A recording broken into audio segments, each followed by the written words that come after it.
بسم اللہ الرحمن الرحیم اعوذ باللہ من الشیطان الرجیم بسم اللہ الرحمن الرحیم الحمدللہ رب العالمین الصلاۃ والسلام علی اشرف الانبیاء والمرسلین وعلی اہل بیتہ الطیبین الطاہرین المعصومین۔ عزیز طلبہ السلام علیکم ورحمۃ اللہ وبرکاتہ۔ شرح لمحہ حصہ سوم کتاب المتاجر کا درس نمبر 11۔ اس میں ہم موضوع تجارت کی دوسری قسم کے وہ جن چیزوں کے ساتھ کسب کرنا مکروہ ہے اس کا ادامہ پڑھیں گے کہ وہ چیزیں کہ جن کے ساتھ کسب کرنا مکروہ ہے انہی میں سے ہے حجامہ،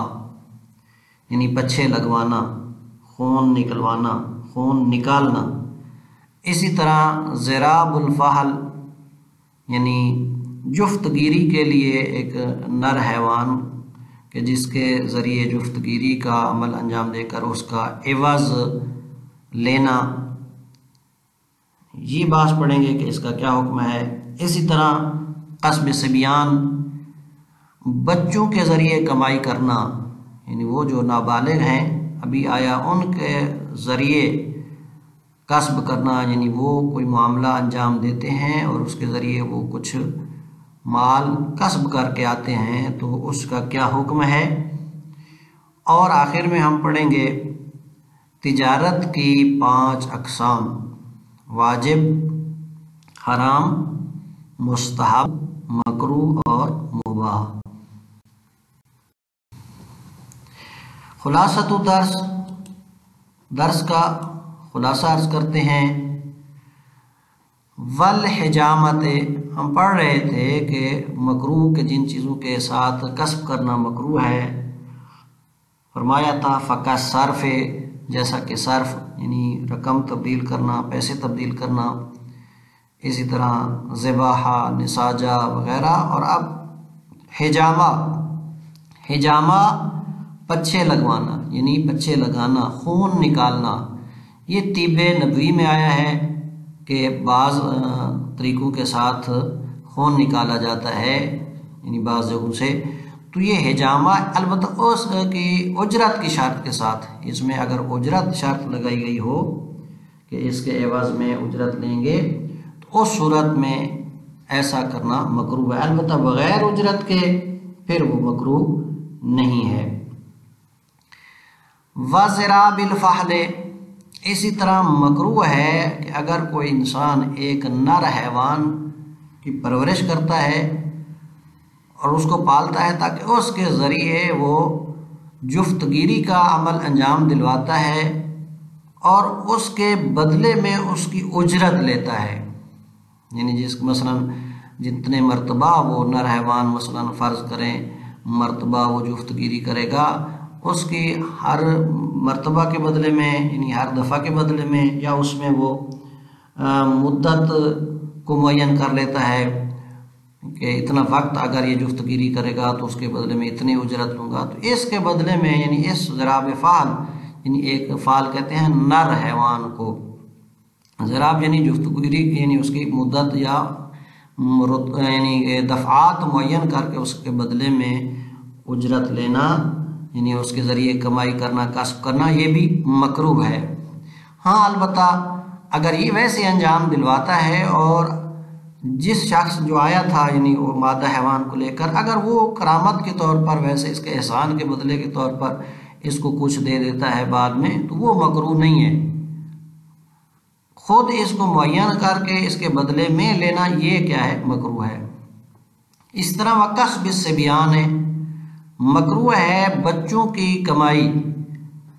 یعنی بچے جو نابالغ ہیں وہ جا کر اگر کما کر لے آئے ہیں، البتہ اس صورت میں اگر اس کمائی کی اصل مجہول ہے، کیونکہ 2 طریقے ہوں گے، 3 طریقے ہوں گے، یا تو بچے جو کسب کر کے لے آئے ہیں اس کا پتہ ہے کہ مثلا یہ حلال طریقے سے لے آئے ہیں، یا پتہ ہے کہ مثلا وہ حرام طریقے سے لے آئے ہیں، یا اصلا اس کی جہت جو ہے مشخص نہیں ہے، مشتبہ ہے، مجہول ہے کہ یہ کس ذریعے سے کما کر لے آئے ہیں، یا حلال طریقے سے کما کر لے آئے ہیں یا حرام سے۔ اب جو حلال ہے واضح ہے اس کو تو آپ لے سکتے ہیں، استفادہ بھی کر سکتے ہیں۔ جو حرام ہے اس سے بچنا بھی حرام ہے، اس سے بچنا ضروری ہے۔ اور جو کسب انہوں نے کہ جس کی جہت مشخص نہیں ہے کہ کس راستے سے کس ذریعے سے یہ کما کر ہے، یعنی مجہول ہے، ایسے راستے سے لی گئی کمائی یہ مکروہ ہے۔ یعنی یہ بچوں کا کسب کہ جس کی جہت اور راستہ مشخص نہیں ہے کہ کس ذریعے سے وہ لے آئے ہیں، ایسی کمائی کیا ہے، اس سے کسب یعنی کہ یہ لینا مکروہ ہے۔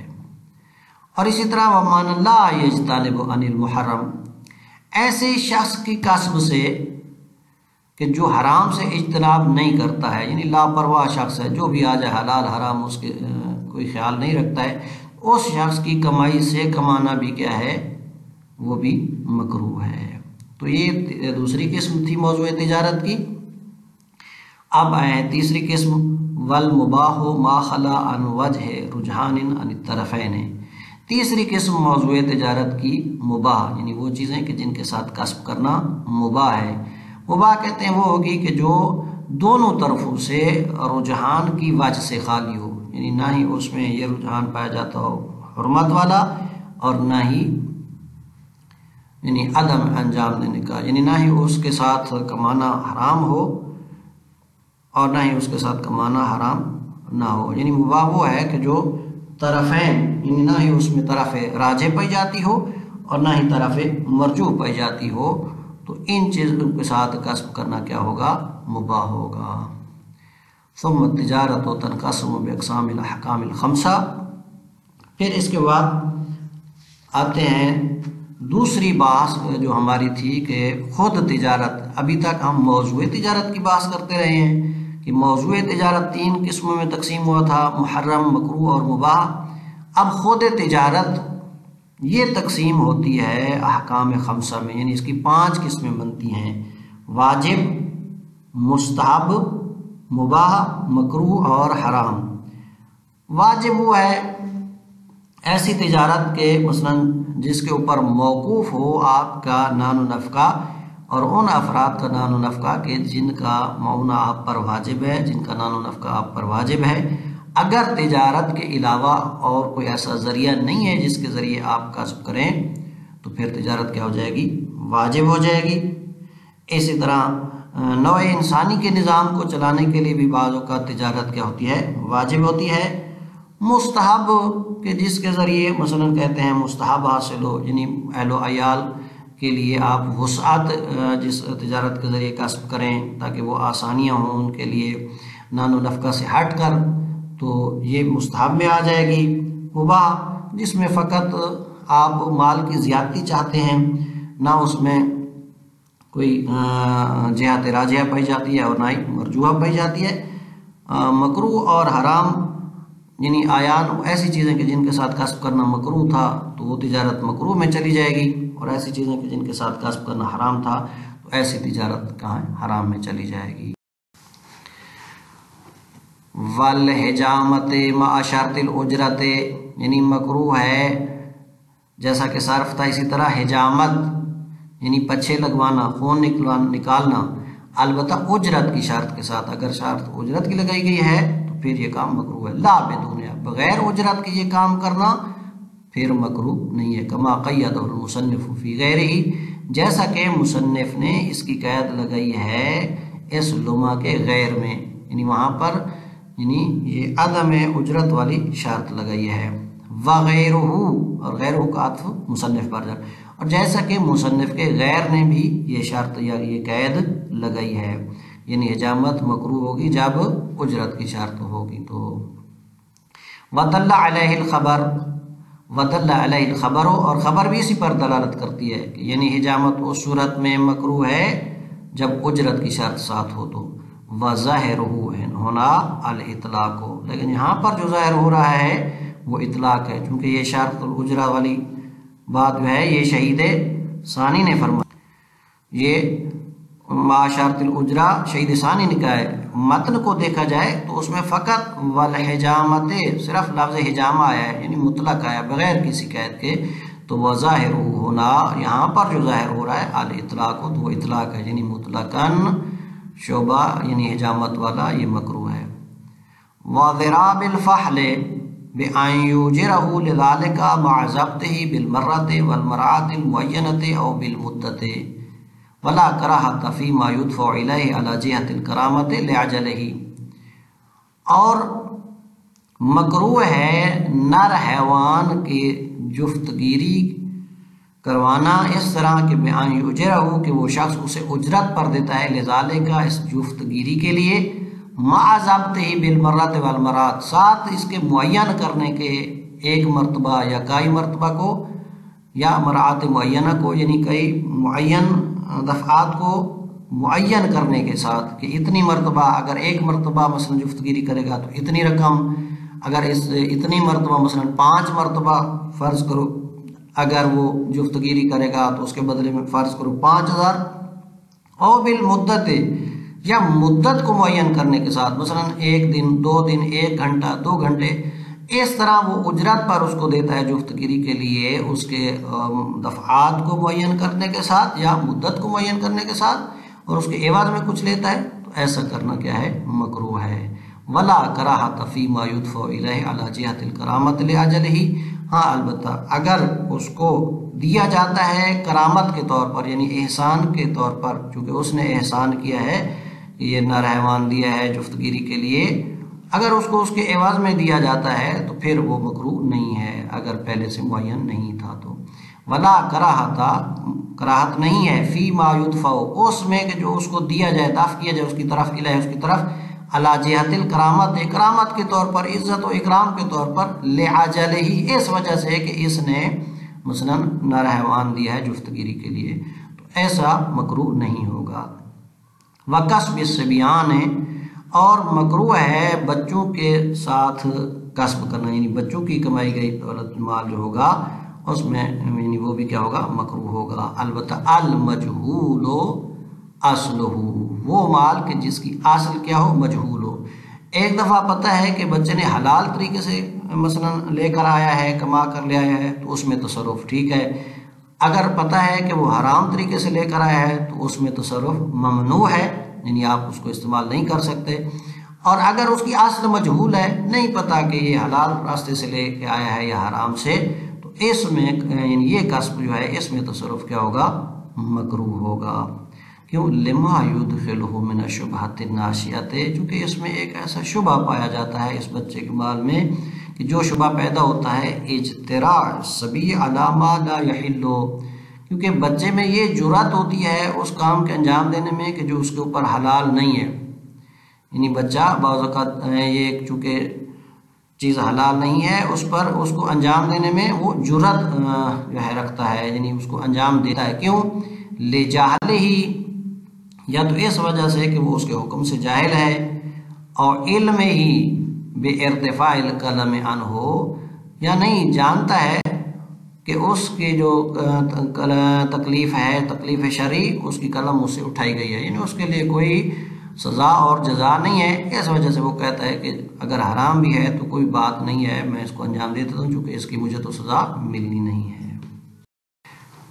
وَلَوْ عُلِمَ اِكْتِسَابُهُ مِن مُحَلَّلٍ،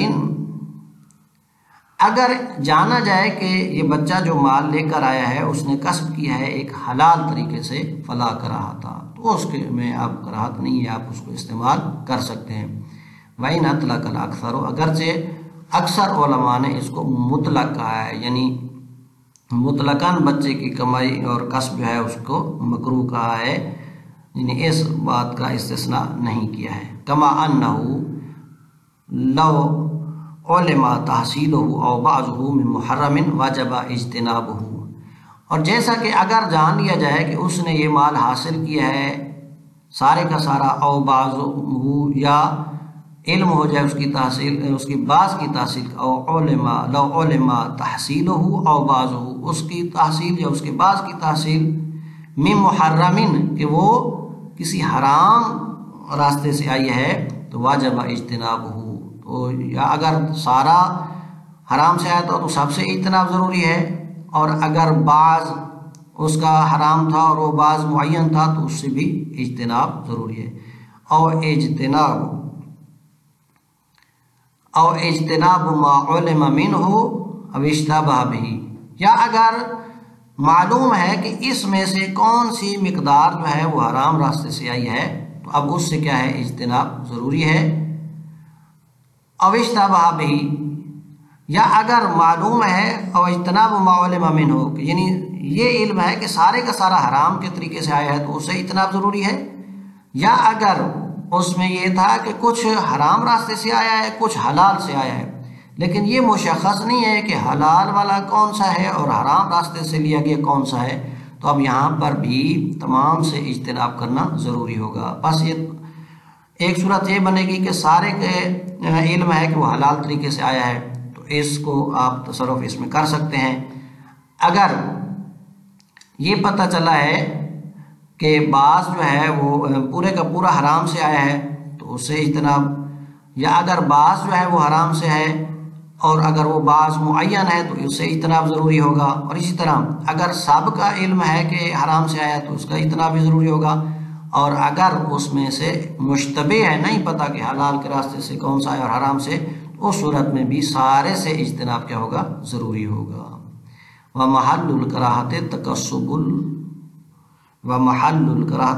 الْوَلِيِّ بِهِ، اور محل کراہت کہاں ہے؟ کہتے ہیں ولی کا اس کے ذریعے کسب کرنا۔ خود بچہ اگر نابالغ اور اس میں تصرف کر رہا ہے کسب کر رہا ہے تو کوئی حرج نہیں ہے، یعنی اس کے لیے ممنوعیت نہیں ہے۔ ولی کے لیے اس تکسب جو ہے وہ کیا ہے محل کراہت ہے، یعنی ولی کے لیے مکروہ ہے۔ او اخذ منہ، یا ولی کا اس سے لینا کیا ہے مکروہ ہے، یا بچہ جب وہ بالغ ہو جائے تو اس صورت میں اس مال کے ذریعے پھر کسب کرنا اس کے لیے کیا ہوگا مکروہ۔ ابھی سبیو بعد رفع الحجر عنہ، اور یا بچے کے لیے کہ جب اس سے رفع حجر ہو چکا ہے یعنی وہ بالغ ہو چکا ہے،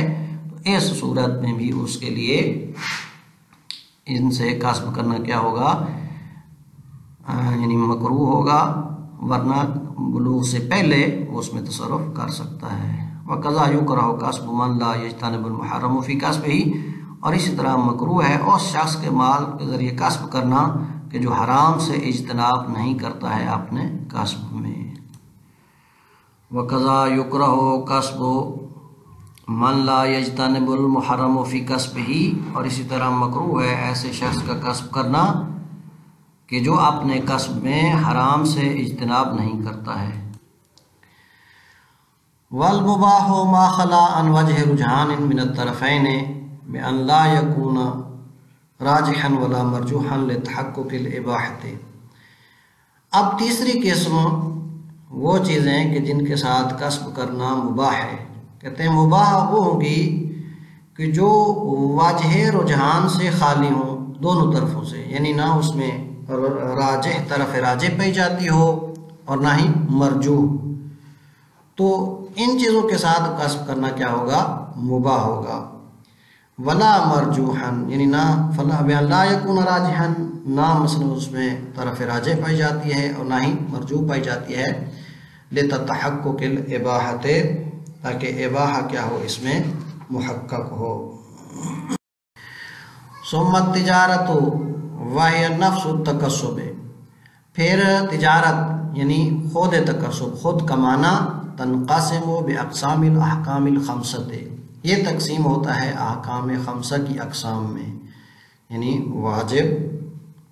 مباح، مستحب، مکروہ اور حرام میں۔ فالواجب منہا، بس اس میں سے جو واجب ہے، ما توقف تحصیل معونتہ و معونت عیالہ الواجب نفقت علیہ، واجب وہ ہے کہ جو موقوف ہو جس میں خود اس شخص کے معونے کا حصول اور اس کے واجب النفقہ عیال کے معونہ کا یعنی نان و نفقہ کا حصول علیہ اس پر، یعنی جس تجارت پر اس کا خود کا خرچہ اور اس کے واجب النفقہ عیال کا خرچہ کا حصول جس پر موقوف ہو جس تجارت پر، وہ واجب ہوگی۔ ومطلق التجارت، اور اسی طرح مطلق تجارت یعنی خود یعنی پیشہ تجارت، التی یتم بہا نظام نوع انسانی، کہ جس کے ذریعے نوع انسانی کا نظام جو ہے مکمل ہوتا ہے، چونکہ اگر تجارت اگر کوئی نہیں کرے گا تو نوع انسانی کا نظام مختل ہوگا،